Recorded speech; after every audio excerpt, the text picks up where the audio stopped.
Welcome to Hanging with H2ZHW, the genre-free music and lifestyle podcast presented by H2ZHW magazine. This is the place to come to celebrate all types of music, lifestyle, and more. We are glad you have come along for the ride, so sit back and enjoy the episode.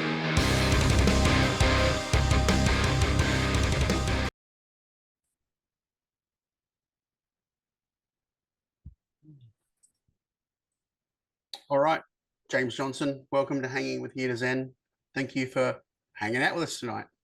Thanks for having me. That's right. So 2023 has been a pretty massive year for you, really, hasn't it? Like, there's golden guitars, there's sales records, there's all this kind of stuff. At what point do you sort of go, wow, shit, been a good year? Yeah, it's crazy. I feel like it's just been one thing after another this year. You know, I had a bit of a gap in the middle of the year, but I started off in Tamworth, and it was actually my very first show that I put on. It was interesting. Tamworth was this crazy time because I ended up winning some golden guitars, but for me, so much the big thing for that was putting on my big first ticketed show, and there was so many nerves around that because I was doing it at the Trek. Pretty much went to the biggest venue in town, and let's see if we can sell this thing out. And I think we ended up having the biggest show at the festival there, and that was a pretty crazy experience. And it hasn't slowed down.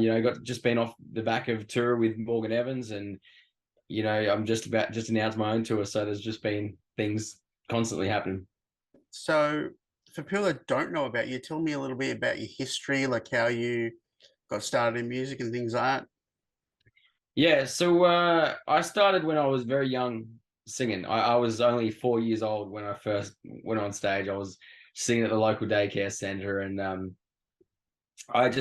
music was just kind of always part of my story. If anybody would ever ask, who's James, I would pretty much, James, that singing guy, like that was always who I was. And it's just a massive part of my identity my whole life. And I think in some form or fashion, my whole life since about the age of 4, music has just been a part of it. If that was jumping around, busking on the streets as a kid, to playing in bars as I was growing up, it's just been something I've always continued to do. Daycare would have been a pretty brutal audience. I think you can get past the daycare. You're pretty sweet. Yeah, everyone else was singing the Wiggles and I was singing Garth Brooks. I don't know how they took to it, but anyway, it was it was good. I feel like it set me up for a country career for sure. Yep. Are you firmly rooted in country as far as your roots go, or have you got like other influences? It was a lot of country, but it was interesting. I remember the very first time I bought a CD. I bought 3 CDs, and I feel like this kind of now describes me as an artist in a weird way. One was the Garth Brooks, one was the greatest hits of Elvis Presley, yeah, and the other one was a Harry Connick Jr. album, actually. Okay, that's good.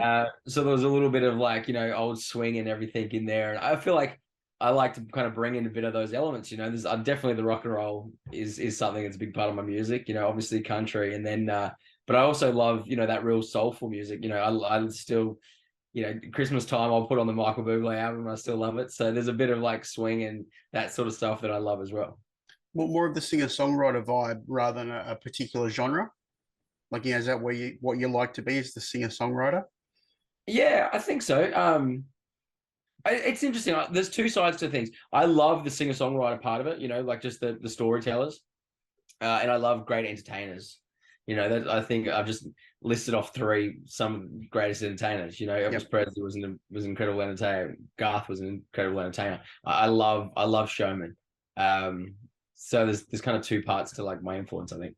Yeah, and as you said, you were just on the road with Morgan, so good to see Morgan. I think either earlier this year or late last year, in an opening slot, and like he's the real deal. He's just full on. How was that experience being on the road with him? Yeah, he was incredible.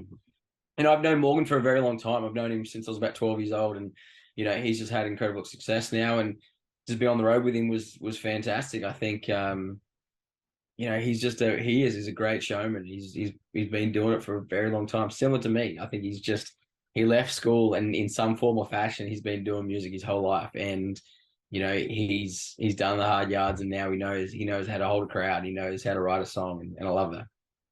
Do you see yourself doing like what most Australian country artists do and go to Nashville, or do you think you're going to just stay put? I think I'll go to Nashville at some stage. Yeah, I think there's I think here in like Australia that's my home, and I love it here, and I've had such an incredible ride the last kind of 2.5 years since I released my first single. But I think there's like an allure of the big, of Nashville. That's this thing that's, it's the mecca of country music. At the end of the day, it is. It's where like all the greats ended up coming, came out of Nashville in a sense, and so much of our musical influence has trickled down from Nashville. And I think whenever I'm there, that just feels like you've got your finger on the pulse of what's happening right now. And I think that's something that I eventually want to be there. Well, they say that country music is now what the 80s was for rock. Like the 80s rock stars ruled, and now country artists are basically those new 80s rock stars, bigger than life, big shows. Would you agree with that? Yeah, absolutely. You're dead on. Yeah, it's like the rock stars are your Morgan Wallens and your Luke Combs, and they're the ones that are putting on these big rock and roll shows. Yeah, that's absolutely true. Yeah, we saw Luke.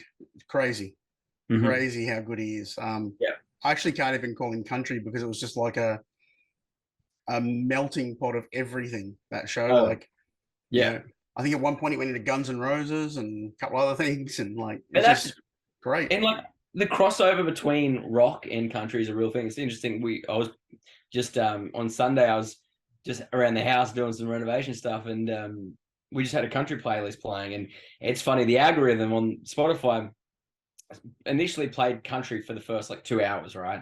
Yep. And then slowly trickled in like one rock song, and then eventually a bit more rock songs. And it was interesting. It shows you that showed me that people that listen to country still love like the classic rocks. Like those two genres are so together. And that's what I grew up like. If I grew up listening to that music, it was AC/DC, and then it was Garth, and it was it was so many of those artists that were all thrown into the mix.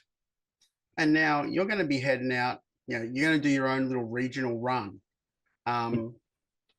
What can people expect when they come and see you live? Like, you take, no offense, but you strip away the awards. You've got all these awards. It's great, but you've got to leave it all on the stage.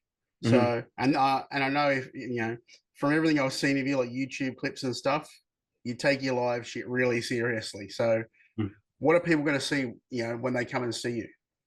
Well, so much of what we talked about, like being a big show, that is my show. It is big. Like it is different, I think, than anybody's doing here in Australia. I watch a lot of the, Garth Brooks, what he did on his live shows. We're seeing like what Morgan Wallen's doing, and I definitely pull influences from that. It's not and the style venues that we're doing and all that sort of stuff, it's not like a pub style show. It's a performance, and it's a big performance. We got a big lighting rig. We got a big, it's a big stage present. There's a lot of that sort of stuff. If you've seen some YouTube clips, we have like flamethrowers going out in the crowd and all sorts of crazy stuff. And I love that. Like I said, I grew up with entertainers and watching those big shows, and that's just something I've always aspired to like create. So now that I get to do that for myself, it's exciting. Is doing the live show, of course you're there to entertain the crowd, but you've got to be entertaining yourself too, I guess. Yeah, you got to be like it's good because my music's fairly like high energy music, so which is great. So it's not. I have very few songs that are kind of sit down, listen songs. They tend to be more like, all right, let's get up and rock. So I think my music kind of leans to that pretty high energy style of show as well. But I spent years playing in pubs. Like there's a couple of thousand shows under my belt before I even released a song, and I kind of grinded my teeth playing all the classics, and how do you win over a drunken crowd. So I feel like a lot of that helps me now, and I love crafting a show that keeps people engaged, and it just feels like it's a whole lot of energy. I definitely, when I'm on stage, it's like I kind of go at 10 and just keep going. All right, well, you got to tell me, what's your worst drunken punter story? My worst, oh gosh, there's so many. Like there's been plenty of times that I've had people trying to fight me for not playing the right song. Right. That was just a common story. I don't know why. I've had some weird stories. Drunk punt. I'll just tell you a couple on the road that were kind of some bizarre ones back in the day. And this was when I lived in a van for a while and just traveled around the country playing pubs. And there was one that just really stuck out to me. This was a lot, like one of those low moments, but also you kind of had to laugh at yourself. Yep. I was doing a tour called 50 Gigs in 50 Days, 5 states. And it was me and 2 other mates. And we ended up doing 72 shows in 50 days across 5 states. Wow. And this was no rock and roll operation. This was not big production crew or anything. We had a van. We had me and 2 other mates. And we had a PA in the back of the van, right? That was it. We were the PA. We were setting up the PA. We were doing the merch. We were doing everything. And we were traveling between, we just played a gig in Tennant Creek, which was wild. That place that's like the Wild West out there. Right. And we just played Tennant Creek. And as we left the town, there was a riot happening in the town. And we had to kind of dodge the riot. We pulled over the side of the road, slept on the side of the road one night, got woken up by a bunch of drunks at like 4:00 in the morning. So we raced off from there, got to the next location. We ended up playing in a camel. It was a place where they would take tourists for rides on camels. It was like a caravan park that would take them rides for camels.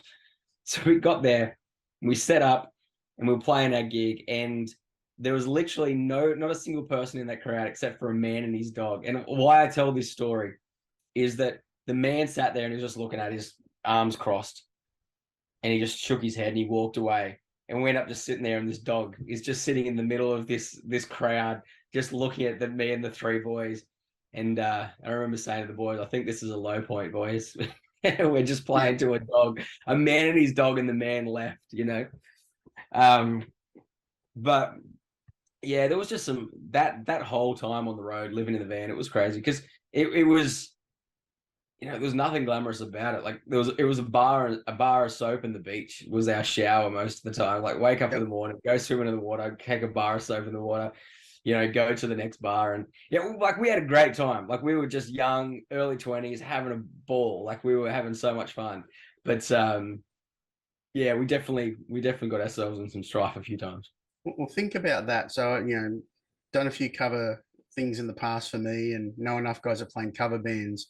I reckon every cover band has their like Hail Mary song where the crowd's just obnoxious and they've got to play that one song that they know is going to win them over, be it, I don't know, Chisel or something like that. What was that one that you knew, like, shit, we're losing them, let's pull out this, and they'll just go off? You're like, Horses is a guarantee. Yep. Am I ever going to see your face again with the Angels? You know, everyone loves to swear unapologetically in a song. AC/DC it's like any of that classic pub rock. AC/DC always worked. You know, like, to be honest, if you're out in the country, like Friends in Low Places by Garth Brooks was normally a given, you know, and then it became like Chicken Fried and Wagon Wheel, and yeah, just there are so many great songs. And by the way, I have this love, like I love so many of these songs. Like I was never the guy that was like, no, I'm never going to play Horses. Like I love Horses. Like I think it's a great song. I love Darren Braithwaite. Like I was definitely not one of those jaded old musos that was just kind of like, no, I'm not going to play this. I'm not going to play that. I was like, no, I loved pub rock. Like it's awesome. Still like there is still a little bit of pub rock that comes into my set these days. You need it. You need to be, you know, a little bit street to get across sometimes, especially, you know, for new audiences. So about your writing, I want to learn more about you as a writer. Are you a riff first guy or a melody first guy? What's your sort of process? I would say depending on the day, honestly, it 100% depends on the day. So I'll take you through the process of like some different songs of mine and how they kind of came to life. So my first single, Raised Like That, that came to life from a drum beat. And that year, I wrote about 250 songs the year that I was writing. I wrote Raised Like That, and I just treat it like a job. Like I know in Nashville they do. They treat it like a job. It's like they go in, they write 1 or 2 songs a day every day. And so I went in and I just treat it like that. So I was like, if I'm going to be here in Australia, I'm going to lock myself in the studio, and every day I'm going to write a couple of songs. And I remember that day I had a really clear intention. I wanted to write the opening song for my live set. And I always had the idea that I wanted to start with a big drum beat. Like that was always the thing. That's how I wanted to start my live set. And I'm so lucky now because, you know, it kind of became my biggest hit. And I always open with it. So I get to like kind of start it off with that, which is always cool. And So I sat there and I programmed, I added the drums down, I looped it, and I do a lot of my own producing now. So I kind of created the track, and quite often I do it in a more like less country, more pop way, in a sense where I just create like 4 chords, I loop it, and I just send it across the whole track, and then I write to that loop. So it's what a lot of my songs kind of are the same 4 chords throughout the entire song, which is a very like, you know, any like your Ed Sheeran's and all that stuff. That's very much the process. Like that's why Ed Sheeran, you can play with every single one of his songs with 3 or 4 chords. Like it's because that's the way he writes. It's all loop stuff, and a lot of artists do that. It's done a little less in country, but it's still done a fair bit. Like, you know, Last Night by Morgan Wallen's a great example of like a song that's just a loop song. There's been lots of big hits in that space.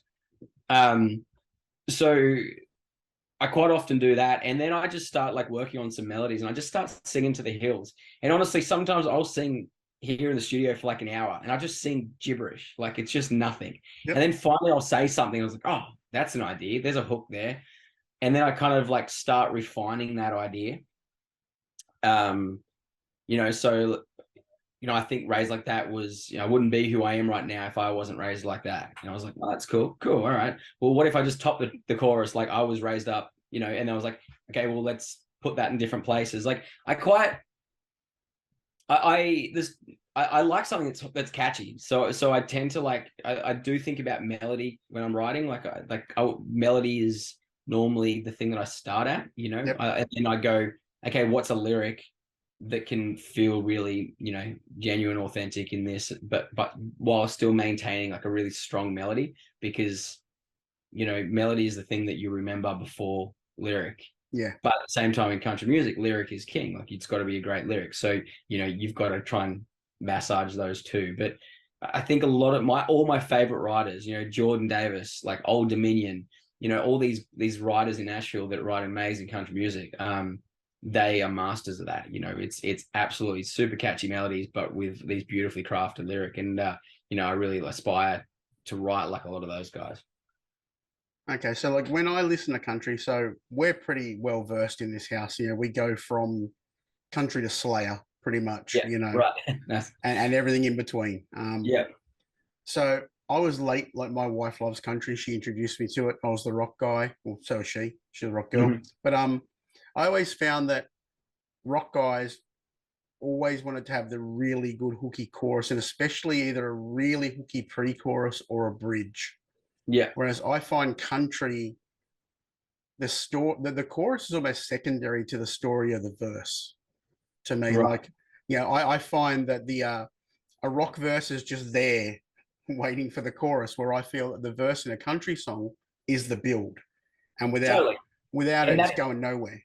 And that is the meat on the bones. Like the verse is your like the lyrical meat, you know, because your chorus is where you want to be singing, but like you need substance in that verse. In country music, it can't just be nothing. It has to have some like lyrical meat on the bones. And if you're going to compromise on melody anywhere, it's in the verse. And then you make your chorus super catchy, and you bring it home. But yeah, you're right. Like, yeah, it's not throwaway, especially verse lyrics. Like it's really got to set the story up. Yeah, I very rarely hear a country song where they go up the octave in the last chorus, like after the guitar solo, like your classic rock song. Yeah, you know, Living on a Prayer comes back with the big high chorus. You never hear that in a country song to me. Like occasionally, if it's really built for radio, but I find country is about the longevity of the song, not about just suckering you in. Yeah.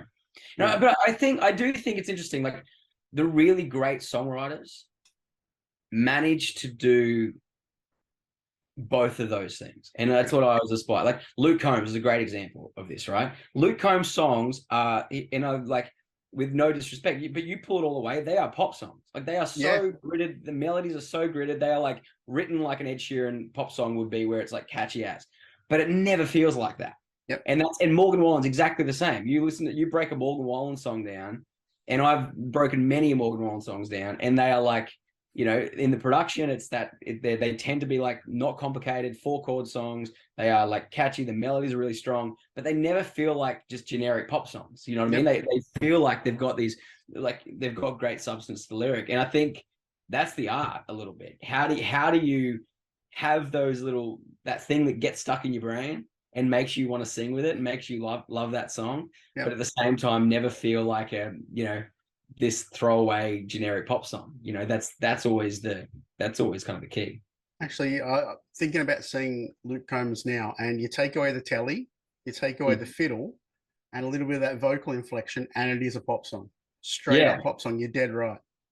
Like, you know, just like strong melodies like that. Long neck, ice cold beer never broke my heart. Like, so, you know, it's just like these strong, like there's so much stuff in there. Like, and it's, you know, I don't say that, it's like saying pop writing is often such this dirty word that's spoken. But like I said, I spent that year, I wrote 250 songs. Yep. Nearly most of them I wrote by myself, and because that was just when I was starting out, and nearly every single one of them I wrote by like analyzing another hit song. So I'd sit there, I'd find something that was just inspiring me that day, I'd put it into my Logic session, and I'd sit there for like an hour or two and just like breaking it down. And the one thing that I was like fascinated by is that so many songs that sounded totally different in their like bones were so similar. Yep. And like you go from like, and I, like as an exercise, sometimes I'd listen to a Luke Combs song and a Morgan Wallen song, and I'd listen to like something completely left around. I'd listen to the new Justin Bieber song or Ed Sheeran song, and I was like, you'd see these similarities, these through lines through all these songs, and it was a good lesson in just being like, okay, cool, that's your tools, and that's how you can like create great hooky melodies, but it doesn't ever have to feel like that, you know. But it's quite analytical in that approach. But I see songwriting as a craft, and I think in any craft you need a toolbox, you know. Yep. And you don't go and like, you know, the statue of David wasn't crafted by using the wrong tools, right? Like it was Da Vinci, being a master of his art, going and stuffing up a bunch of times as a kid until he could craft that, and he needed the right tools and the right things. And I feel like songwriting is the same. That's how I see it. It's like, if you want to craft something great, you don't get it by just completely winging it. You know, you develop a skill set, and then you fill up your toolbox with the right tools. And you don't have to use all the tools at one time. You know, you can, knowing melody or knowing like when to land certain, like on a chorus, like for instance, like doing a higher jump into the chorus, you know, saving your highest note for the chorus to make it feel like it's got impact, like little things like that I feel like they're all just like tools in your toolbox. You don't have to use them all the time, but to know some of that stuff is really good. Yeah. Well, particular tools. What's your favorite guitar that you own at the moment? My favorite guitar, I'm like an acoustic man most of the time, so I'm always on my Maiden. Like, and I use that for a lot of my stuff. To be honest with you, this is not talking about guitars, but this is my favorite tool at the moment. I'm putting my harmonica in absolutely everything. Love it. So I'm playing a lot of blues harp on a lot of my new like demos and everything, and I'm finding like I'm really getting inspired with a harp, which has been cool. Like I played American Standard Telly, but I don't play it on stage a whole lot. I mainly use it as a studio instrument. I leave most of the lead stuff up to my guitarist, but I've got a Ganjo sitting here. I'm like currently what I'm looking at, I've got a Mando behind me. I've got a couple of acoustic guitars. I've got a Ganjo. I've got my bass, which is just a Fender jazz bass, and a bunch of harps around me. And I like to paint.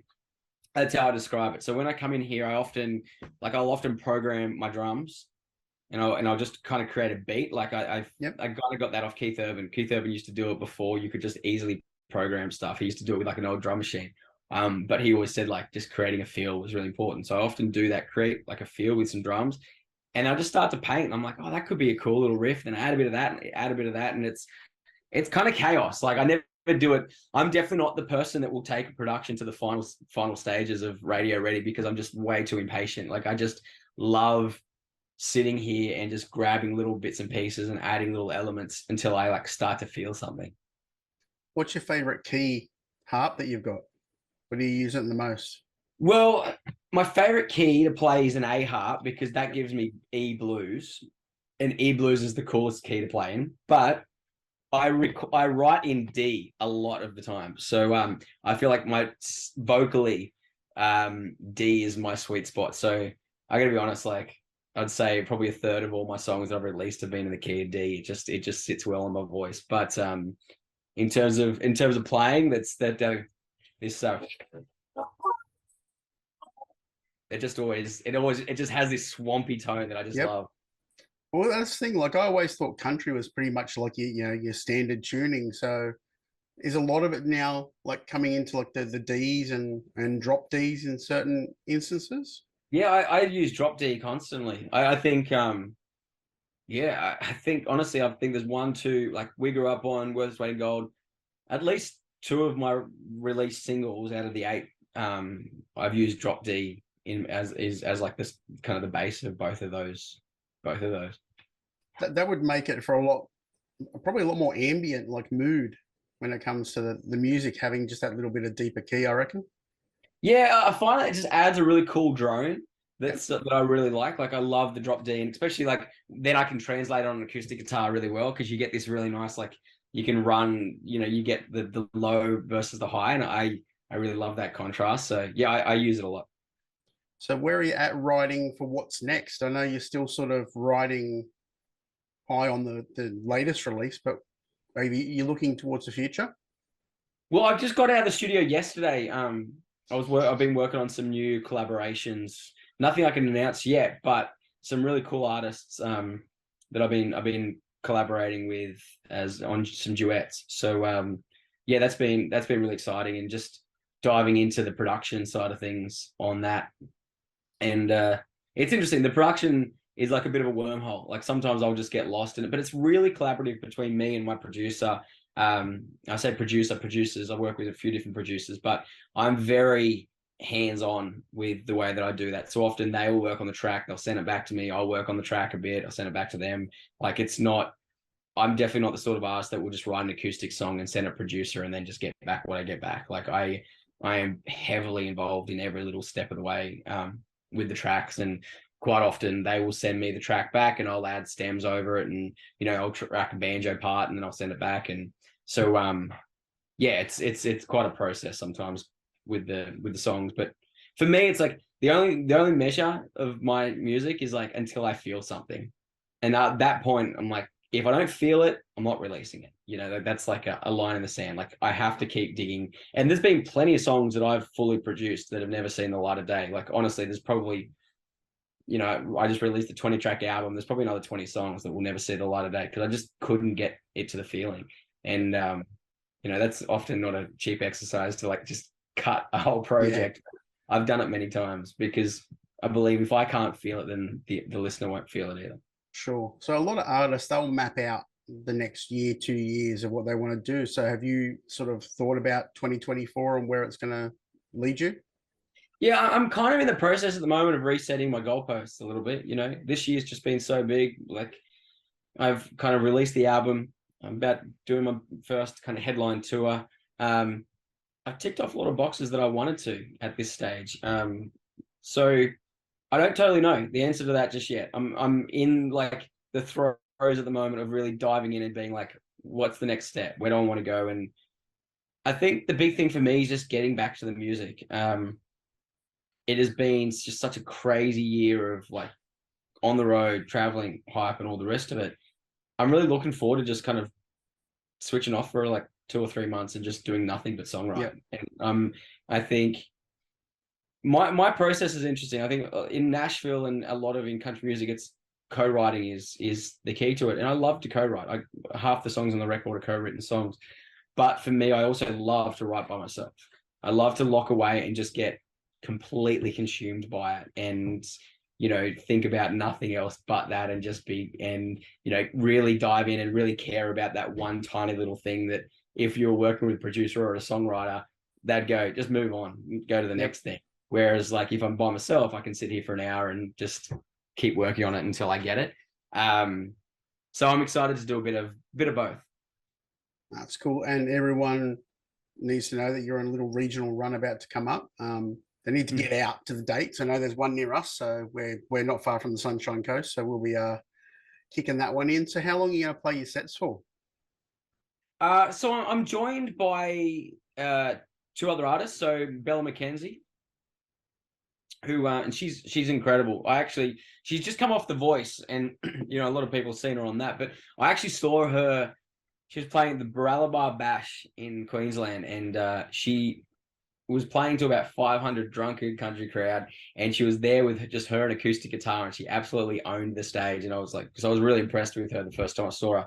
And then the other ones are Zach and George, who are good mates of mine. I've recently done a song with them, and so they're joining me on the road. And then then I'm doing my set. So I think mine's about like a 75-minute set, and just bringing lots of energy to it. All right, mate. We are out of time for tonight. I'll let you go. Congratulations on the absolute batshit crazy year you've had. Thank you, mate. I'm sure it's only the beginning, and everyone get out and see one of the shows. And I know we'll look forward to seeing you on the sunny coast. Can't wait to see you there. Awesome, mate. Have a good night. Thank you. See you, mate. Bye.